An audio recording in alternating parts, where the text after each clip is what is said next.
So I hiked the Grand Canyon back in April, hiking rim to river, which was about 17 miles. And in 7 weeks, I'm going to be hiking the full rim to rim, north to south. And just wanted to give some pointers and tips of what worked for me training then and what I'm doing now to prepare 7 weeks from now. The crazy thing is, training to hike at the end of September, which is what I'll be doing, versus April is two completely different games, because in April I've got the cool winter weather, which makes it a lot more comfortable to get out and go hiking. Whereas right now it's 5:30 in the morning and it's already 82 degrees. I'm hiking the Pass Mountain Trail, which is an excellent training hike for the Grand Canyon. Over the summer, I haven't been as active because it's been so hot this year, especially, that I've just kind of been in hibernation mode, not even really wanting to get to the gym. But in the last couple weeks, I've forced myself to go. So a couple things that you're going to want to do to prepare to hike the Grand Canyon. The most important thing you'll want to focus on is mileage. Get a lot of walking in. And the types of hikes you're going to want to do aren't necessarily going to be the ones where you're bouldering and scrambling and all that kind of stuff, even though those are fun in their own way. You really just want to hike just like what you see here on the screen, where you're just getting some good mileage in, because the Grand Canyon is a trail that is very well paved, so you really just need to be prepared for high mileage, and then obviously you also want to be able to train to have some incline gain. So the hike I'm doing today, for instance, is an excellent training hike. Again, Pass Mountain Trail, Northeast Mesa area. It's about 8 miles. We're hiking around Pass Mountain, and we gain, I think, a little over 1,000 elevation. And then you can also end it by then hiking the Wind Cave Trail, which gives you about 3 more miles around or out and back, and a little over another 1,000 elevation gained from that too. But regardless of where you hike, you really just want to be able to get a lot of mileage in and get your body trained to gain some elevation as well. Off the trail, the other thing that really is helpful is go to the gym and be using the stair climber. When I was training for April, initially it was a chore just to get to 60 stories, I think, is where I had a hard time originally.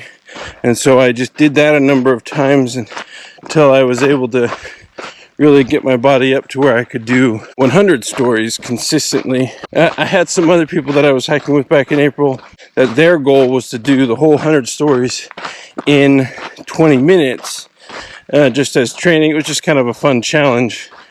I actually never was able to get the whole 100 stories in 20 minutes. I think I probably got it in like 25 minutes or something like that. But the interesting note is that many of those people that were able to get those 100 stories in 20 minutes, when I hiked the Grand Canyon with them, I mean, there were some of them that did finish ahead of me.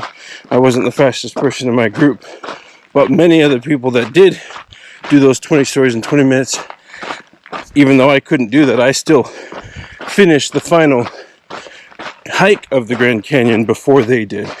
So speed is important, but endurance is key, obviously, when you're going. In my case, that hike was 17 miles, and this coming hike, when doing the full rim to rim, is going to be 24 miles. So yeah, stair climber is a great way to train. Also, speed is good. You want to focus on endurance first, and that's the most important thing. But as you focus on endurance, work on speed, and one great way to train speed is on a treadmill. And so I try through the next 7 weeks, while I'm training to go hike the Grand Canyon, I'm going to go on at least one hike a week and focus on getting some good speed there. But in between, in addition to the stair climber, I will also take some time on the treadmill And with the treadmill, the nice thing about that is I can set a pace, and as that pace starts to feel a little slow, then I can bump it up a little and try and just get a real brisk speed training walk in for that. So a couple foods for thought there in terms of training itself. And then above all, it is crucial to stay hydrated, especially during the hotter months, training in the summer, fall right now. Keep that in mind. I drink a good gallon of water at least a day. If you're interested, I'll include a link in the video description for my hike of the Grand Canyon back in April, so you can get some feedback there. But also, I'll also include a link for a playlist of videos that is going to be all my hikes leading up to hiking the Grand Canyon in 7 weeks. Part of that'll be my hikes. Part of that'll be me giving you some advice in terms of how best to stay hydrated, or what are some good foods to keep you fueled up while you're on the trail, what to pack, what to wear, all that kind of stuff. So if that's something that's interesting to you, make sure you hit the subscribe button, and I'll have a link in the video description with that playlist of videos as they come along. Also, let me know if you have any questions in the comments below, and I'd be happy to answer those to the best of my knowledge.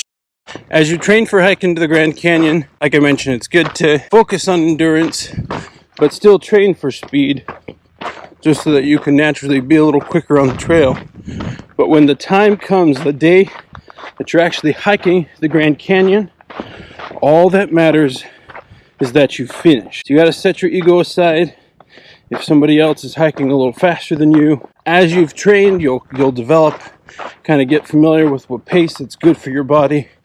And when you're hiking the Grand Canyon, the most important thing is just that you finish. So set your ego aside, hike the trail at a pace that works for you.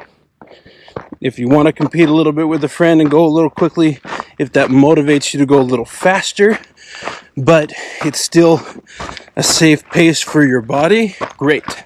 But don't force yourself beyond your limits when you're doing a hike that intense, particularly because you end by going up instead of a normal mountain where you end going down and you've got gravity on your side.